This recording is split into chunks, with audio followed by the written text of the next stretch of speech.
Welcome to Live Daf, your online Daf Yomi Shir. Shalom Aleichem, welcome back to today's Daf Yomi, which is Yevamos Daf Yud Beis. We are actually 18 lines from the top of the Amud. Amar Rav Lili bar Mamel, Amar Mar Ukva, Amar Shmuel, Tzoras Mema'enes Asura. So you know that an Isha who is already an adult, a Gdoila, can be Mekadesh herself, she can marry herself off, but if she's still a Ketana, the only one who has authority to marry her off Minat Torah is her father. Otherwise, if her father's not around, she's an orphan, then Chachamim will misaken that family, mother, brothers can marry her off, but it's only a Kedusha Midrabanan, which allows for the miyun process to be applied. Suppose she's unhappy with him, she can just walk off on him. She can be memayin, she can refuse, literally means refuse. She can reject her husband, walk away, in which case we deem the entire process as though it was non-existent. It's a retroactive cancellation of the marriage. Says the Gemara, a tzoras mema'enes is asura. So you have Reuven, who was married to a Ketana, Rachel. He had another wife, Leah. She was the tzara of this Ketana. Reuven passes away without children. Shimon, the surviving brother, together with Levi and Yehuda, are the potential Yevamos. Right? They're meant to do the Yibum. At this point, Rachel, who is still a Ketana, decides, you know what, I'm not interested in Shimon. She walks off. She rejects him. She does miyun to the yavam, not to her husband. Her husband's gone. She does yibum to the yavam. It works. It can work even now. By doing yibum to him, she's effectively canceling the entire marriage. Her entire marriage with Reuven becomes nullified retroactively lemafrei. It's as though she was never married to him. It's as though she was not a yavama. Everything gets uprooted. What about the tzara? Leah, the other wife, who's a Gdoila, a proper Yevama. She's a companion wife to Rachel the Mema'enes. She's not Ro'i for Yibum. Tzoras Mema'enes Asura. There is no Yibum applicable to her. Okay, let's try to analyze this halach. Leman, to who? Which brother are we referring to? Right, there was Shimon, Levi, Yehuda. Rachel the Ketana did miyun to Shimon. She rejected him, walked off. So Yibum is certainly not applicable to her.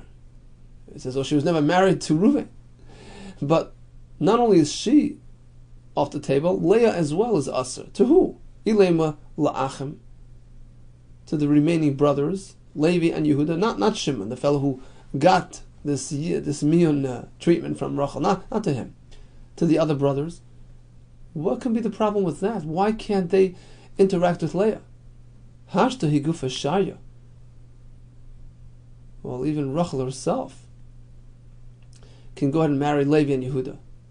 There's no issue there because, keep in mind, she was never their sister-in-law. Once she does miyun, she's oiker, everything lemafreya. She was never part of the family. She's never married to Reuven. She's free to marry Levi and Yehuda. The Amar Shmuel Miyana Bazeh. Rachel, who was Memayin and Shimon, her Yavam, after she does that, she can walk away and marry any brother. Muteres Bazeh, she can marry the other brothers. Then we understand why she can't marry Shimon. Rashi explains, it doesn't look too good. There's a gzera. It appears like she was meant to marry him. She was his Yevama, because look, she didn't do Miyan to Reuven during Reuven's lifetime. Reuven passes away. She became the Yevama. She's facing Shimon, her potential Yavam, and she turns away. She rejects him. It gives the impression as though she was really properly married and she was meant for Yibum. She was bound to Shimon and she had to walk off on him and sort of nullify that, sever that bond, sever that commitment. So when it comes to Shimon, we don't let him marry Rachel. It appears like she was really his sister-in-law. But that's limited to Shimon, with whom she interacted somewhat.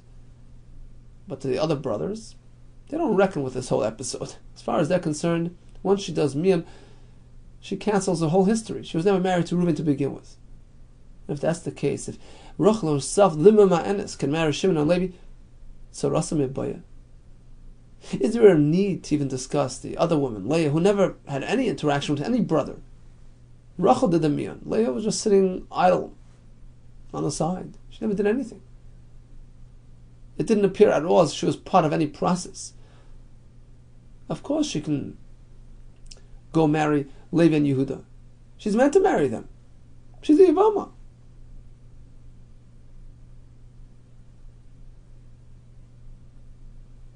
So what's wrong with Leah becoming Misyabim to Levi and Yehuda?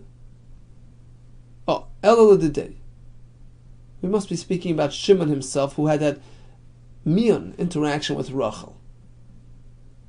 Now we understand why Rachel shouldn't proceed to marry Shimon after she did mian, as we explained, because she had that interaction. She had the mian with him. It appears, at least outwardly, it appears. It gives the impression, the observer watching the scene.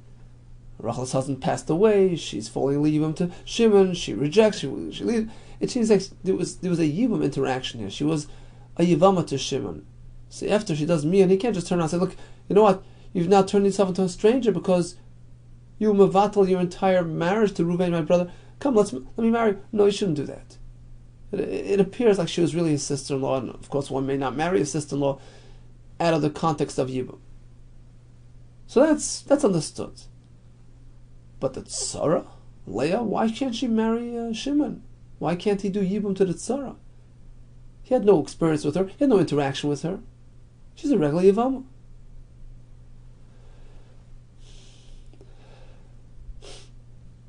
Why is it different than the Mima'enes herself, Rachel, who certainly can proceed to marry Levi and Yehuda, as we just explained, because she didn't interact with him at all? The loy avda b'hu ma'asa, because she didn't do anything to them. She had no interaction with them. She had no miun with them. As far as they're concerned, she never existed in the family. She just walked off, and the entire marriage with Reuven gets nullified, and to them she's a perfect stranger. Well, if that's understood, then Tzara Nami, the case that we're speaking about, Leah, the Tzara, who wants to marry Shimon, the fellow who did interact with Rachel, but with Leah he had no interaction. Leah Avda Bei Masa, she didn't do anything to Shimon, she didn't reject him, she had nothing to do with him. In which case, why isn't he free to just marry her? Be miyabim her.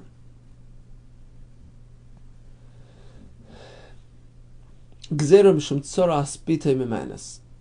we allow a tzara of a mima'enes to proceed and have yibum, you know what could happen? Maybe next time, Reuven passes away, leaving behind Rachel and Leah. Rachel is a ketana, Leah is a gdela. Rachel happens to be Shimon's daughter. Now you'll ask me, how could she be Shimon's daughter and still do miun? Rashi asks the kasha. It brings a Gemara that it is possible. When we speak about a Yisayma, a girl that's an orphan, it can mean literally, she's lacking a father, or it can mean figuratively. It can mean that he once married her off, and once she gets to the point of nisuin, she leaves his domain. She's on her own. If she gets divorced, she's like an orphan. For all practical purposes, we consider her like fatherless in terms of his ability to marry her off.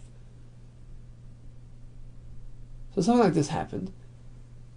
Shimon's daughter, who was already detached from him, married his brother, with whom he shares a father, married Reuven, who had another wife as well, Rachel and Leah now. Rachel, the Diktana, Shimon's daughter, and Leah, a stranger. Reuven passes away. And Rachel and Leah are now Yevamos.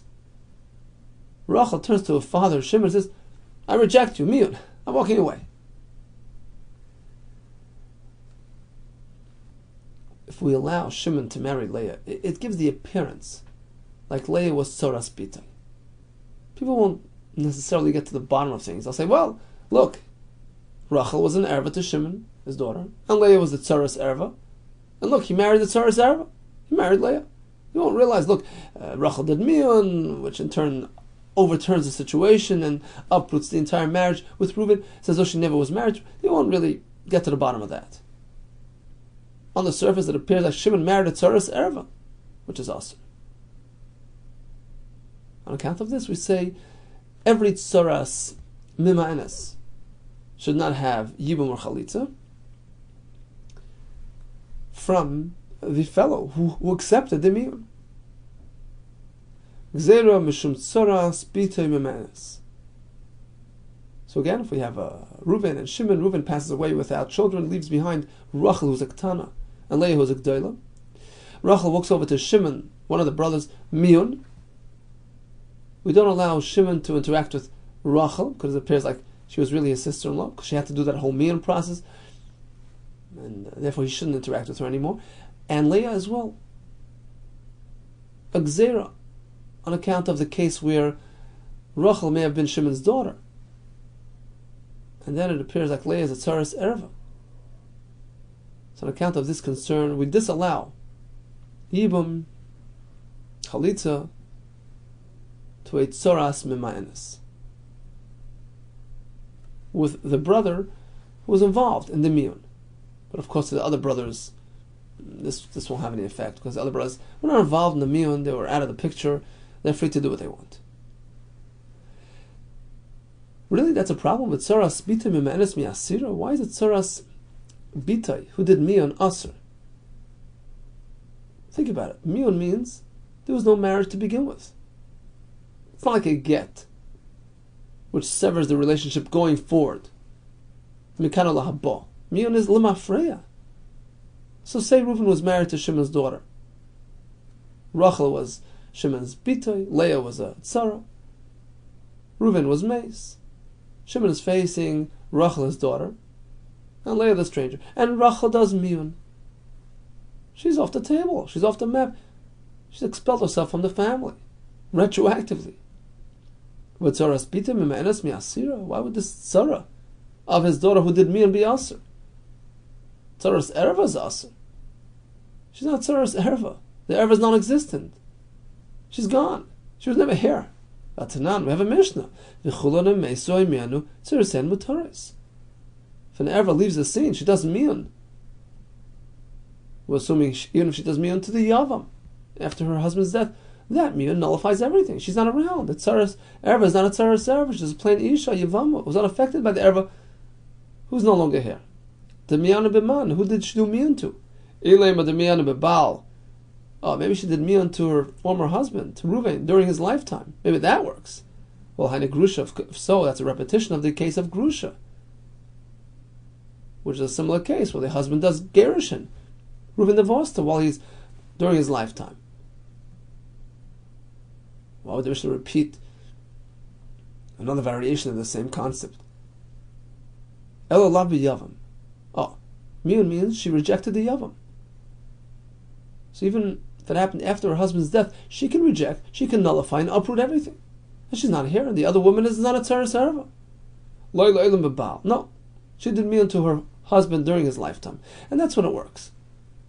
You know what the difference is? Because she was Mimayin in Reuven during his lifetime, before there was any Misa, before there was any Yibum situation, then it doesn't appear like she was really married to him because she just left him during his lifetime.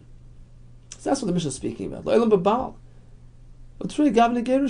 You asked me, why is this different than divorce? It's not so different. It's a different variation.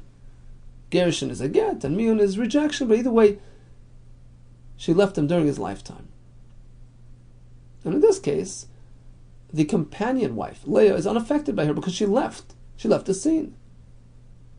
So you'll ask me, why is it that if she does Miyun to her husband during his lifetime, it works?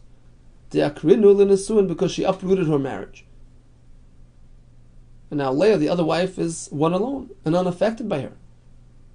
And then when Reuven passes away, she's the only sole Yevama, and she gets Yivam.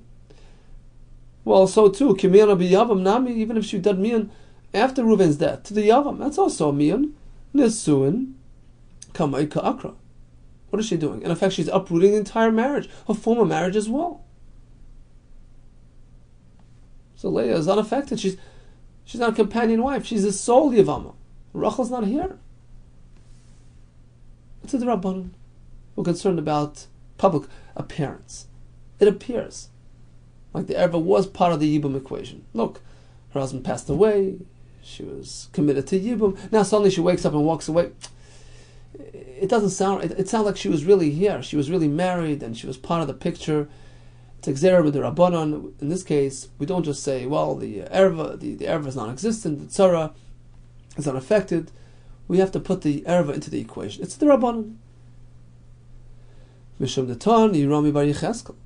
We have a brayso as follows: the Tani Rami Bar Yecheskel, a similar halacha. Miana bebal muteres la'aviv. So you have Yaakov, his son Reuven, who married Rachel. Rachel's a Ktana. She walked off on Reuven during his lifetime. Miana bebal muteres la'aviv. She can proceed to marry his father Yaakov. She's not a daughter-in-law. She was never married to his son. But let's say Reuben passes away. She's now Yevama. And she rejects the brother, the sibling, Shimon or Levi. Surah la'aviv. Now she can't marry Yaakov, the grandfather. You know why? Alma, apparently, Mishas Nefila. At the point of Nefila, as soon as Yibum got activated, at the point of her husband's passing, Niras Kekalase, the fact that her husband's Misa generated the Yibum, activated the Yibum process, it gives her the label of a Yevama. It appears like she was indeed married to Reuven. Look what happened look what the marriage to Reuven did. It made her a Yevama. It looks legitimate. It looks bona fide. In which case we don't allow her to marry Yaakov. Niras Kekalase, she appears. It looks like she's his daughter-in-law. Because she waited to do miyun until after death. Hachanami here as well, in our case, by Bitoy, by daughter. Soras Bitoy. If she waited until after Reuven passed away, now she comes to her father Shimon and she does miyun, it doesn't look right. Hachanami Mishnas Nefila, from the moment of Nefila, the moment of her husband's death, which triggered the Yibum process, Niras Ketzaras Bitoy, it appears like this girl, like this Rachel, was a proper Yevama awaiting Yibum, and the other woman, the accompanying woman, the companion, Leah, the Tzara, looks like she's Tzoras Bitoy. So at this point, we don't allow Shimon to marry Leah. It looks like she was Tzoras Bitoy. So the same concept we apply to our Gemara. Tzoras Mama'anis is Asr. Every Tzoras Mama'anis is Asr. Because if you're going to allow the Tzoras Mama'anis to do Yibum with this man who accepted the miyun from the Ktana, this might lead us to do the same by Tzoras Bitoy, who is a Mama'anis against the Yavam. And it doesn't look good. It looks like she is Tzoras Erem. So that's the Chiddush of Rav Levi Bar Marmol Bar Ukam Shmuel. A Tzoras Ma'anis is also. Now, who are we speaking about? It's more clarified. So we have Reuven and Shimon, and Levi and Yehuda. Reuven was married to Rachel Aktana, and also to Leah, a Gedolah. He passed away. Rachel Aktana did miyun to Shimon. Okay? Leah did no miyun, Leah's a Gedolah. So what's clear to us? Two things are certainly clear. Shimon is Asr in Rachel. That's Pashut. Because once she did miyun with him, it appears like he was a legitimate Yavam. Why is she doing Yibum against me? Apparently I'm the Yavam. Apparently she was my sister-in-law. So to Shimon, she's certainly Asr. Midrabanan. The Raisa is no concern because miyun uproots everything. The entire marriage wasn't really a marriage with the Raisa. But even if the marriage is a marriage with the Rabbanan, but the miyun uproots it. But there's a Gzera. It appears like I have some interaction with her. She's my Yevama. Don't have to do with her. She's a sister-in-law. That's Pashut. What else is clear and accepted? That Rachel and Leah can interact with the other brothers. Levi and Yehuda can marry them because Rachel is totally off the scene as far as everybody's concerned. She was not a sister-in-law as far as the other brothers are concerned, and Leah is a proper Yevamos. So these two halachas are pashut. Rachel to Shimon is asur. Leah to Levi and Yehuda, certainly mutar. Same thing with Rachel. The chiddush was that to Shimon, the one who had the miyun done to him through Rachel, to Shimon Leah is asur as well. Tzoras menes is asur on account of the case of tzoras bitay, in a case where Rachel might be Shimon's daughter and Leah is a tzoras bitay. In that case, even though she did miyun against Shimon, but since she waited until after Reuben passed away, it looks like she was married to Reuben.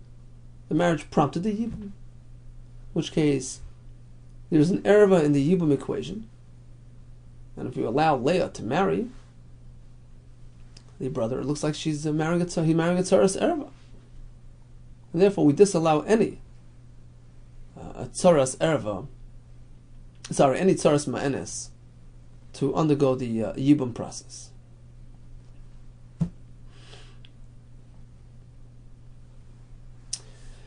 Continues the Gemara with another chiddush regarding its tzara. Amar of Asi, tzoras island is asura. An island is an isha who, medically speaking, can't bear any children.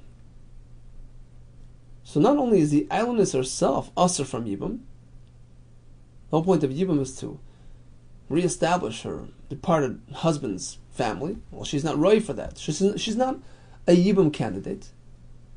Not only herself, but even the tzara, the other woman, Leah, who's an ordinary healthy woman, is asur. There is no yibum here. Shenemar, v'haya b'chaya shetelit. So it's referring to the oldest brother who does the yibum. B'char is the oldest brother who's meant to do the yibum. That's the pashut pshat. But Rashi says the drasha is that the point of yibum is to generate offspring, to reestablish the departed fellow's family, and therefore prat la'islandess sheni ledis. It doesn't apply to an islandess who can't bear children. Masar of sheishes. How can you say this? Bryce says shloisha achen, Reuven, Shimon, and Levi. Nusun shalosh nashim nachri is married to 3 unrelated women. Umeis echad mehem. Reuven passes away, leaving behind a Yevamos, Rachel. Also Sheni Mamar. Shimon proceeds and does Mamar, which is a kedushin. It's with the Rabbanon. It's considered somewhat of a initiation of the yibum process. He gives her money, makes Mamar. Umeis. Now Shimon passes away before having had a chance to actually carry out the yibum with Rachel. Now he leaves behind Rachel, who he somewhat interacted with. Rachel is sort of still Reuven's Yevamos, and now Shimon's Yevamos. Right? She's Reuven's widow and Shimon's widow. Sort of bound on 2 fronts. 2 reasons for Yibum. And also, he left behind his own wife, Leah. So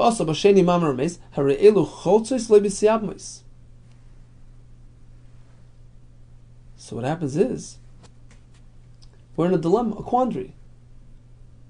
Typically, when there are 2 Yevamos in the same household, you do one, not the other. You exempt, you mighty the entire bias through doing Yibum or Chalitza to one of them. The point of Yibum Chalitza is to address the household that's bereft of children. It's a house, it's a bias concept. So you do one Chalitza or one Yibum. But here we're not sure what's going on. If Rachel would have really been married to Shimon, so Rachel and Leah from the same bias, you do one. But it's not so. She was only partially engaged with him. It was a mamar done, that's it. So who says that one can exempt the other? One isha can be mighty the other. On the other hand, you can't say, well, be miyav in both. Because one is Reuven's widow, one is Shimon's widow. No. Shimon also got hold of Rachel to a certain extent. She identifies with Shimon as well. So you're stuck in a quandary. So you do chalitza to both. One of the brothers passes away. Yibum is executed.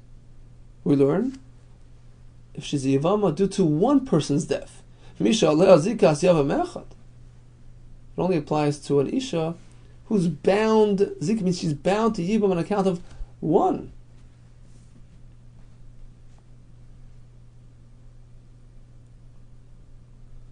One departed husband.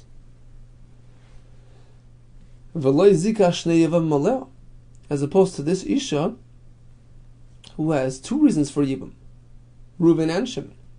Rashi says, of course, it's only the Rabbanon, it's Asmach, that's a remes from the Pasuk that this causes trouble. Okay, so this is the Brisa. Now, Uktoni Allah. And on this Brisa we have Amar of Yosef, Zui Soras Eshes Ach Me'av. This is the one and only example that we find in the entire Maseches Yevamos that a tzara of a brother's wife is aser. She isur nefilu garamla. And the only reason why there's an issa here is because she fell a yibam. There's no other issa. She's not an erva. She's not a brother. She's not a daughter. Not a sister. She's not an aunt. She's a plain simple sister-in-law. Regular Yevama. What's wrong? She fell twice. We don't find this anyway in the Torah because, as Rashi says, it's really not minat Torah. It's only midrabanan. Okay, end quote. Now Rabbi Yosef starts with the words zuhi. He's coming to exclude something. This is your only example. Zuhi lumutimai. What is he coming to exclude? A similar case which he doesn't hold of. A similar case where it wouldn't have the same ramification, the same result. Lumutimai. Lav lemutitzaris island is the sharia. Oh.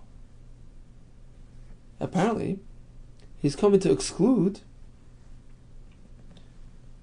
Tzaras islandess. Right? So Reuven passes away, leaving behind Rachel, who's an islandess, who can't bear children, and also Leah. Just because the islandess is unfit for Yibam, she can't re-establish the family, but Leah is not affected. She's mutter. We don't say, well, since Rachel becomes like an erva, she's unfit for Yibam, she's disqualified, it affects everybody in the family. No. She can't be Misyabim, but Leah could. And that's what Rav Yosef is coming to tell us. Now we have one similar example to this one. We have a case where the Isha is a regular sister-in-law, and she's still not really suitable for Yibam, but it doesn't affect the Tzara. No, that's not what he meant. Lemut Tzaras Islandis da Asira. No. Of course, Tzaras Islandis is also Asr. Umay Zohi. So what then did Rav Yosef mean when he said only this one carries this unique quality, but other cases not? Zohi the Isra Nefila Garamla. It's only in this case where the Isha had two reasons for Yibam, right? The Isra Nefila Garamla. Tzarasa Bayachalitz. Only in this case where this non-conventional Nefila brought about this complication. In this case, the tzara still needs chalitza. Islandess, but when it comes to an islandess, I feel a chalitza is loibaya. The tzara doesn't even need chalitza. Why? What's the difference? We have two ordinary women, two ordinary conventional sister-in-laws. Some complication arose with the yibum process. Here you're going to say, well, she's disqualified and also a tzara completely by the islandess, and here you say no, she's out of the picture, but the tzara still gets chalitza. What's the difference? My time, very simple. Hadar Raisa, Hadar Rabbanon. The case of the double zika, double yibum there, as we mentioned, it's only the Rabbanon. So we don't have the same consequence. It's not meant for yibum, but chalitza yes. Whereas when it comes to an islandess, she's totally disqualified. Minat Torah. She becomes like an erva, a sister-in-law who is not fit for Yibam Minat Torah, in which case she's like an erva and the whole family becomes affected. The Torah as well. Oh, let's make a kasha from our Mishnah. From our Mishnah, Tanan. To islanders. Mishnah clearly says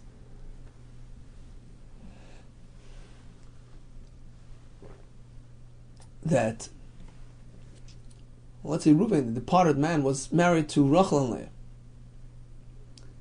And Rachel turned out to be an islandess. Right? And Rachel also happened to be an erva to his brother Shimon. She was his daughter. Reuben passes away. Turns out that Rachel was an islandess. If that's the case, she's not roy for Yibum. Not only that, typically speaking, an islandess is a mekach tos. That's not what he had in mind. He married an isha to be kind of mitzvah, having children. An islandess is considered to be unmarried. She's a mekach tos. Says the Mishnah, we don't treat her as part of the, we don't view her as part of the Yibum equation. And therefore the other isha, Leah, is not a tzoros erva. Clearly, an islandess doesn't adversely affect her family. And here we say otherwise. A tzoros islandess is asa. Oh, big difference, says the Gemara. Like Kash, you know what the answer is? Depends on the circumstance. Depends when they discovered her medical condition. Kan Rav Asi, you just told us that a tzoros islandess is asa because the islandess is considered like an erva. Shehikir ba. What happened was that he knew full and well. He discovered her condition mid-marriage. He knew her condition, and he still wanted to stay married to her. In this case, there's no mekach tos. You can't nullify the transaction. He knew about it. He accepted it. Oh, so in this case, when he passes away, leaving behind Rachel the islandess and Leah the tzara, the Torah rejects Rachel from Yibum. Right? We said before, Asher Telet Prat islandess. And once that happens, the entire household is considered rejected. Part of it is rejected, the entire becomes rejected. Kan Shalai Hikabah, Amish is speaking where he didn't discover it until too late, till after he was mace. We found out he didn't know about it. In which case, we consider it a mekach tos. He can nullify that transaction. She was never married to him. She's not part of the Yibum equation at all. So the tzara factor is non-existent. The erva factor is non-existent. So Leah is free to do Yibum. The economy, it's clear in the Mishnah because it says the Tanish Nimtzu. Like Tanish Shahayu, it says they were found to be islandess. It was a mekach tos.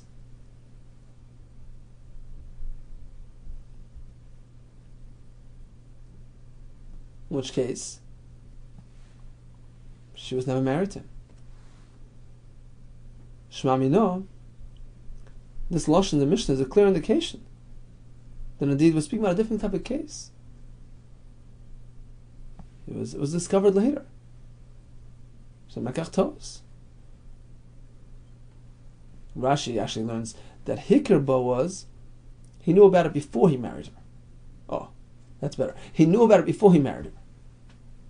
That's Rav Asi's case. In which case, there's no Mekach Tos. He was fully willing to marry her. So when he married her willingly, she's part of his family. And if she's an erva, the other woman is a tzaras erva. Why is she an erva? She's similar to an erva because she's unfit for you. She's like a regular sister-in-law. So it affects the entire household. When Reuben passes away, the entire household is pata from Yibum Chalitza. That's Rav Asi's case. Whereas the Mishnah speaking Shenimtzu. He discovered it after marriage, right? During his lifetime. He discovered it at that point. So now it's a mekach tos. He sends her away. And the other Isha is a sole surviving member of the family. Rachel, the islandess, was not part of the equation because he only found out about it after marriage. Mekach tos. She's never married to him. So we discount the fact that Rachel was here. That's the case of the Mishnah. Although Rachel was an erva, she was a daughter to Shimon the Yavam, we don't reckon with Rachel. She's an islandess. Mekach tos. Amar Rava hilchas tzaras islandess muteras. Rava is going to paskin differently than all these shittas we had. We discussed tzaras islandess, we discussed tzaras ma'enes. Yesterday we discussed tzaras machsa grishase, right? If Reuven remarried his divorcee after her marrying somebody else, which is Asr, of course, and then he passes away, she can't go to Libam. And the Tzara we had a discussion about says, Rava, all these cases, they're perfectly fine. Hilchas Tzoras islandess muteras. Let's start with this one. So we have Reuven who married Rachel, who turned out to be an islandess. So whether he knew about it, he didn't know about it, doesn't matter. And even Vafilu Hikaba, he knew about her condition. He was aware about of her condition. And he married her willingly. There's no Mekach Tos. And now he passes away. So although Rachel herself was disqualified from Yibum, Asher Teled Prat La'ailenis, right? Defeats the purpose if she can't have children. Still, it's not going to affect the other wife. Leah is still right for you. Rashi explains, you know why? Because the whole concept of tzoras erva is, if you have two women within a yibum circumstance, potential Yevamos, and one of them is unfit, one of them is a daughter or a sister or an aunt to the Yevam, that affects the entire household. She's asur in the erva and the tzara is asur. But here, it's just the opposite.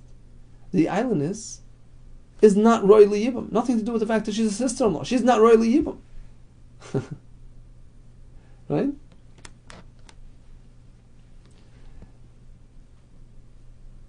So her tzara is unaffected. This islandess is not part of it. It's not a potential yavam. So even in the case where she's the Yavam's daughter, who cares? Leah is not a tzaras erva. We don't reckon with Rachel. She can't have Yibum. She's not on the parsha of Yibum. Tzaras erva is only if she's a tzara of an Isha who would otherwise be in the parsha of Yibum. It happens to be an erva to the Yavam. She's not on the parsha of Yibum. She's not a potential candidate at all when it comes to Yibum. She's an islandess. She can't have birth. She can't continue the family. So we don't reckon with her. The tzara is mutal yibum. Va'afilu tzaras bitoy islandess. Oh, here's the chiddush. Even if the islandess happens to be an erva to the yavam, who cares? She never entered the realm of the yibum potential. She's an islandess. We don't reckon with her. So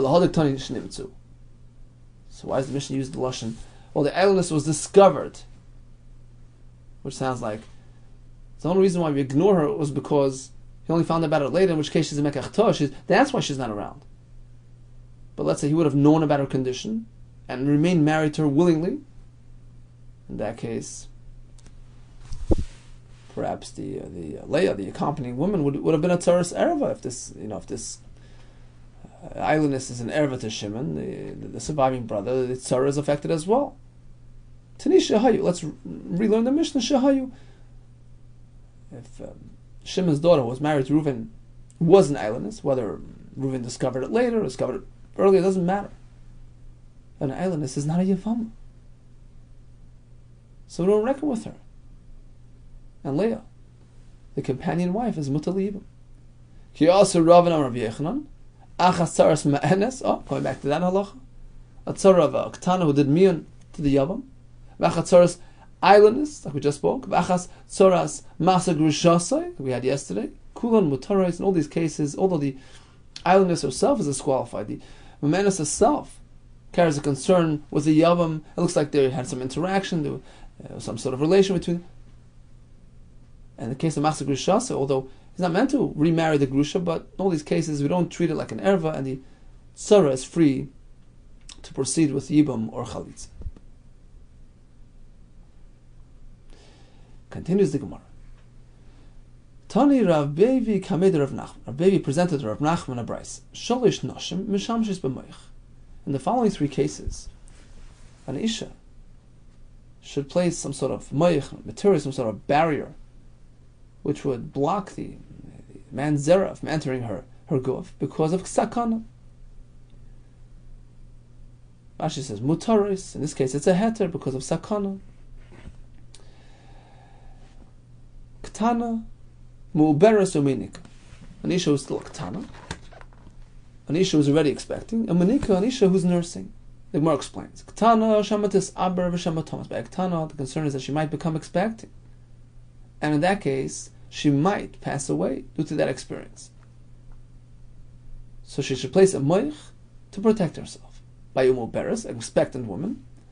There the concern is not herself. Shama ta'asa urba sandal. Concerned that the existing fetus might become disformed if she becomes expectant again. Now Tosfos brings a Gemara Nida. Ein isha misaberes v'chazeres misaberes. It can't happen that an isha should already be muberes again. So he says a successful pregnancy, that wouldn't happen again. But it might create this complication where the original uber might die. Thirdly, manika, an isha who's nursing, she has to protect herself from becoming expecting again. Shema tigmal b'na v'yevamos. If she becomes muberes again, that's going to distort the quality of the milk that she needs for feeding of this baby, and she'll have to stop feeding him, and he'll pass away if he's so dependent on his mother. The Bryce explains, when we say ktana, at what point are we speaking? From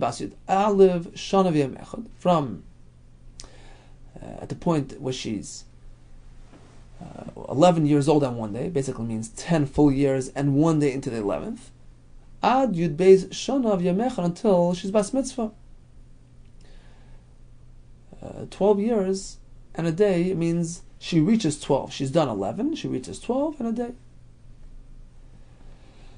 So that's the period of time that we're concerned about. At that point, she has to protect herself from becoming muberes, which might adversely affect her. But younger than that, or older than that, carries no concern. Pachas mikan, younger than the Yud Aleph Shana. The Yasser al Kain,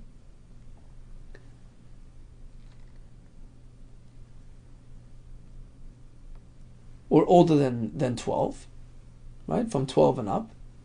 Right? When we speak about ages, it's different than the Chazal related to it. We speak about a 10-year-old as already passing 10 years in the 11th year.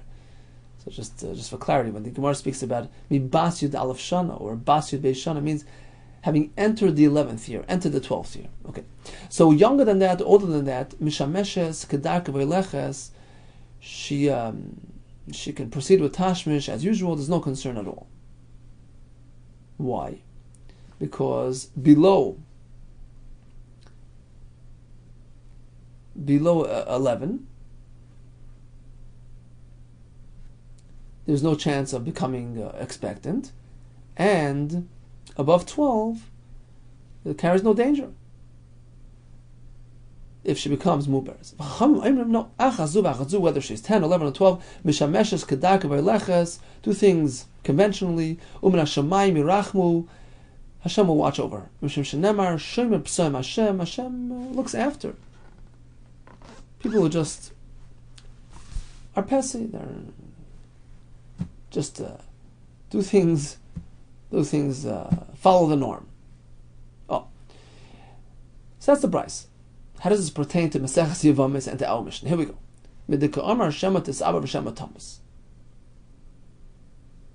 So we speak about year 12, right? From when she enters the 12th year until she's done the 12th year, what we call when she becomes 12 years old. So that year 12, carries a great risk. She might become muberes, she might die. Which sounds like it sounds like she could become muberes, and it won't adversely affect her. There's a chance. She's protecting herself from that chance. But it could happen that she can still be a ketana, she's still below 12 years old, and she'll have a baby and survive. That's the case. You can have a case where she gave birth when she's still a ketana, right, during that year 12. She had a child, and Shimon is mekadosh that child. The mother, right? We have Rachel, the mother, the ketana, who had a baby Leah. Shimon was mekadosh Leah. Rachel is now Shimon's chamoisei, mother-in-law, right? Pretty young mother-in-law. Rachel, the mother-in-law of Shimon, married Reuven, Shimon's brother, with whom he shares a father. Reuven passes away without children. Rachel is now chamoisei of Shimon, right? She's his mother-in-law. But the Mishnah says the concept of miyun can never happen by a mother-in-law. What do you mean it could? She's still a Tana. If a Tana can theoretically have a child, you can have a situation where a Yevama is chamoisai and still can do miyun. Utanan yato yachalaim b'chamoisai ve'im chamoisai ve'im chamev. In all these cases, mother-in-law, mother of mother-in-law, mother of father-in-law, mother of mother-in-law, mother of father-in-law. In all these cases, they're too old for miyun. Miyun only applies to a Ketana. You can't say shenim to islanders. Turns out that they were islanders. Why not? Because they had kids. Miyun is not applicable to these people because they're beyond, they're already adults. What do you mean? She could still be a Ketana and be his mother-in-law and do miyun. Oh, Ema, let's revise the Brisa. Shemet is aber b'Thomas. During year 12, we're concerned she might become uberes and pass away because it's automatic. Instead of she might become uberes and might pass away, a double doubt. No, it's pretty definite. If she becomes expecting, it will kill her. The Amar Abba Bar Levoi, Gvul Yeshla. There's a set boundary to an Isha. Koydem Azman Hazeh, before this time, meaning during year 11, Einem Asaberes Kol Iker, there's no Ibra at all. She's too young. Teich Azman Hazeh, during this time, during year 12, he may Sev Uber Meis. She and the Uber will die. It's a definite thing. La'ach Azman Hazeh, after this point, when she's Bas Mitzvah, when she's past year 12, she's already what we call 12 years old. He Chaya, Vurba Chaya. Everybody will have a healthy life. Her and the Uber will be viable. Okay, so the point is that during year 12, Ibur and Misa happened automatically. So you can never have a Ketana giving birth and still surviving. Eini, is that so? But Tani, Rabbi Rashmol, he said it a little differently. Shenimtzu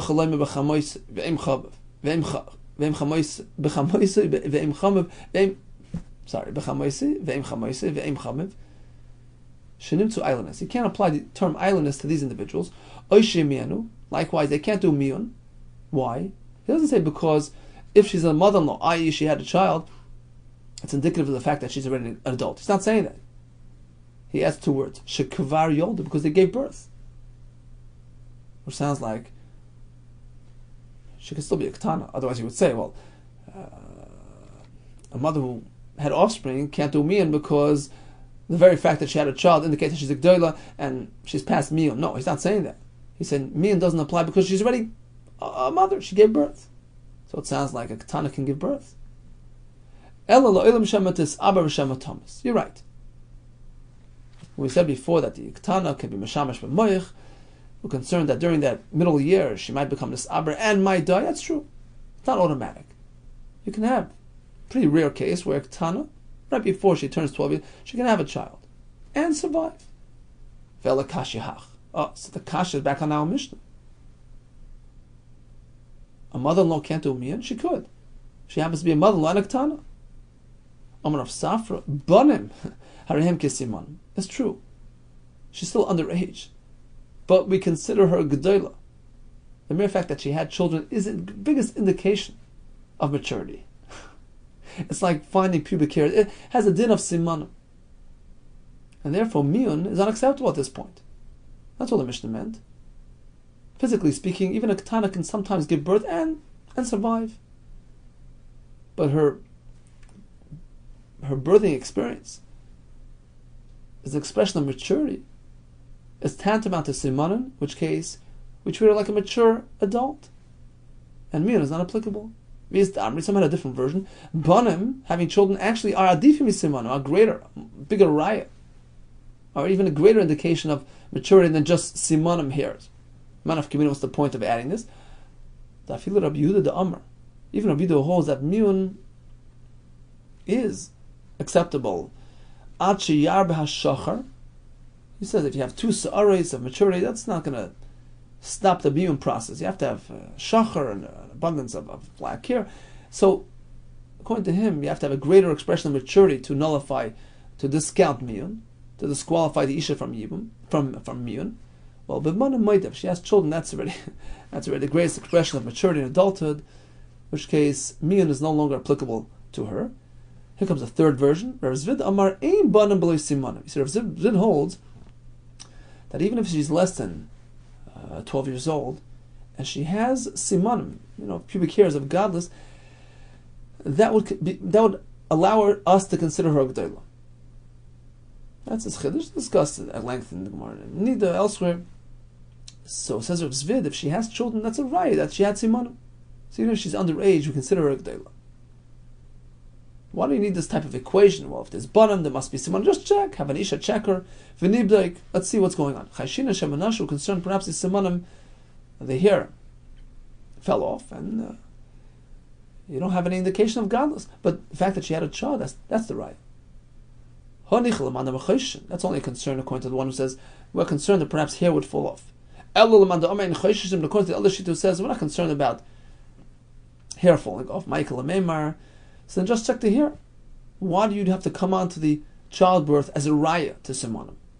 Even according to the one who says that typically we're not chayshish, that sa'ara is disappeared, but in this case it's different mishum tsar leida chayshina, due to the excruciating experience that's involved in childbirth. We are concerned that the simanim disappeared. It's only because she had the banim. Now we have the raya, she must have had simanim. It's a chazak that she had simanim, and she's considered a g'dayla. So bottom line is, we reconciled our Mishnah, which tells us that a mother-in-law can never do miyan. First he thought because she's still a ktana. And a miyan is only for a ktana. A ktana can't have children. We said no. At times, even a ktana can have children. It's not likely. It's not safe. Aisha is meant to protect herself from such a situation through a moich, according to her mayor. But nevertheless, it is possible, theoretically. So why can't it happen? Why can't we say that a mother-in-law does miyan? The answer is because once she has a child, we treat her as a g'dayla. Whether because banim and simanim are synonymous, or banim is even greater than simanim, or banim is a raya to simanim. Once that happens, she's a g'dayla, miyan is no longer. Okay, let's do a quick chazara. We had a discussion regarding tzoras mema'enes. According to Shmuel, she's asur. We're concerned about tzoras mema'enes, who happens to be an erva, bitoy of this yavam. In which case it would appear that if he goes and marries the tzara, it's a tzoras erva. We had a chiddush from Rabasi. Tzoras islandness is asur, just like the islandness can't do yibum and affect the entire household. The Ma'aseh the Gemara paskins in all these cases, the tzara is unaffected. And we ended with the discussion of the shalish nashim, have to be careful, and the pshat now Mishnah. Why is it that a mother-in-law cannot do yibum? Because she's already considered a g'dayla. All the best to you, and much hatzlach.